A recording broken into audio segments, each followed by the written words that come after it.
ये किनको दे रहे हैं बीमा फसल योजना? फार्मर को, आप बटेदार को क्यों नहीं लाते? ये खाद कहीं पर भी नहीं मिलता है मैडम, कहीं पर भी 200-250 का खाद 450 में, 800 का खाद 1800-1200 में। राष्ट्रपति शासन लागू करके और वहाँ पुलिस फोर्सेस के द्वारा गोली चलवाना, 10,000 लोगों के बीच जिस तरीके से महिलाओं को नंगा करके सामूहिक बलात्कार किया गया। लगातार दो समुदाय के बीच गोली चल रही है, गोली चल जरूर रही है। गोली चलाने वाले हमारे भारत के उस पार कोई माफिया है जो ड्रग्स का सप्लाई करता है। 30 करोड़ लगभग लोग, बच्चियां और बेटे बेरोजगार हैं, अशिक्षित है। हम इस कंट्री को नॉर्थ और साउथ में बांट रहे हैं मैडम। हम इस कंट्री को जाट, सिख, दलित, मराठा जाति में बांट रहे हैं मैडम। मणिपुर का झगड़ा पूरे के पूरे ड्रग्स को लेकर के है। तो इस धरती को अनुकूल बना के रखिए कि मजदूर किसान। आपका माई कौन है पप्पू जी? धन्यवाद अध्यक्ष जी, धन्यवाद। मेरी तबीयत ठीक नहीं है, लेकिन फिर भी मैं 2-3 बात कहना चाहूँगा।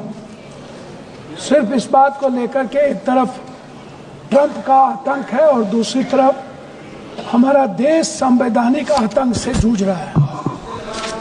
मैं आपको थोड़ा सा सिर्फ दलाल स्ट्रीट की ओर ले जाना चाहूँगा।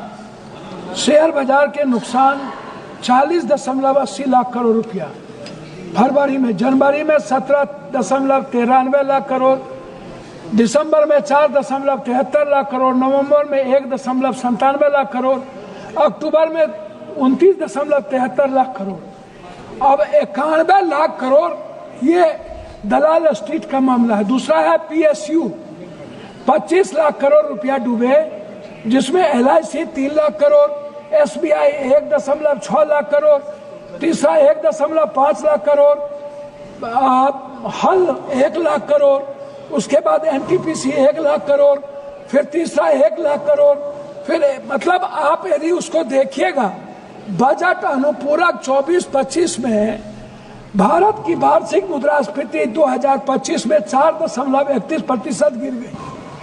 और यदि हम वहां आते हैं, मुख्य रूप से खाद्य कीमतों की गिरावट 24 में 6.2% बनाम 8.4% के कारण, जो भारतीय उपभोक्ता मूल्य टोकरी का लगभग आधा हिस्सा बनाती है सब्जियां, या नरम मुद्रास्फीति 11.35% बनाम 26.56% के कारण ईंधन और प्रकाश के लिए अब स्फीति बनी रही -138% बनाम 1.39, और मुद्रा स्थिति अस्थिर रही 2.76 बनाम 2.71। अब आप हमको एक बात बताइए, हमारे नेता कह रहे थे कि हमारे देश के प्रधानमंत्री यूक्रेन जाते हैं। मैडम, पूरा नॉर्थ ईस्ट की बात कह रहा हूं मैं, मणिपुर गया था। दुनिया में मैंने ऐसा कभी नहीं देखा कि 2 सालों से लगातार दो समुदाय के बीच गोली चल रही है। गोली चल जरूर रही है। गोली चलाने वाले हमारे भारत के उस पार कोई माफिया है जो ड्रग्स का सप्लाई करता है, और वो ड्रग्स में जितने लोग इन्वॉल्व हैं उसमें मैडम, मैं नाम यदि गिनती करा दूं तो मणिपुर का झगड़ा पूरे के पूरे ड्रग्स को लेकर के है, और इसमें भारत से लेकर के कई सारे पदाधिकारी और कई सारे सामाजिक व्यवस्था के लोग इसमें इन्वॉल्व हैं। ये छोटी घटना नहीं है। पहली घटना यह है कि अपने ही सरकार को अपदस्थ करके, राष्ट्रपति शासन लागू करके और वहां पुलिस फोर्सेस के द्वारा गोली चलवाना, अभी तक गोली चल रही है, और 10,000 लोगों के बीच जिस तरीके से महिलाओं को नंगा करके सामूहिक बलात्कार किया गया, और देश चुप रहा सिर्फ इसलिए कि वो हिंदी पट्टी में नहीं है, वो कोई साउथ में है, कोई नॉर्थ में है। हम इस कंट्री को नॉर्थ और साउथ में बांट रहे हैं मैडम। हम इस कंट्री को जाट, सिख, दलित, मराठा जाति में बांट रहे हैं मैडम। इस कंट्री को एक नहीं कर सकते। जो बजट का इसमें जो स्थिति है, मैं उसमें आपको पहले ही बता दिया। मैं दूसरी बात कहना चाहूंगा मैडम कि बजट कोई सिर्फ मणिपुर के राजनीतिक व्यवस्था बेड़ा बोलने तो दिया जाए। मैं सिर्फ बिहार की ओर थोड़ा सा आपको ध्यान दिलाना चाहूंगा। मैं आता हूं इस बजट को बेरोजगारी भत्ता की तरफ। 30,000 लगभग, मैडम 30 करोड़ लगभग लोग, बच्चियां और बेटे बेरोजगार हैं, अशिक्षित हैं। उस बेरोजगारी भत्ता पर बजट के लिए इस हिंदुस्तान की सियासत का कोई भी एक भी बजट के लिए कोई प्रावधान नहीं है। दूसरी तरफ मैडम फार्मर्स की बात आती है। मैडम फार्मर कितना है?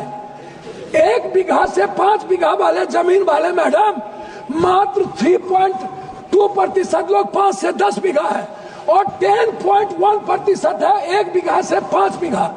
उसके बाद टोटल बटेदार है, दयारी मजदूर है, बधुआ मजदूर है।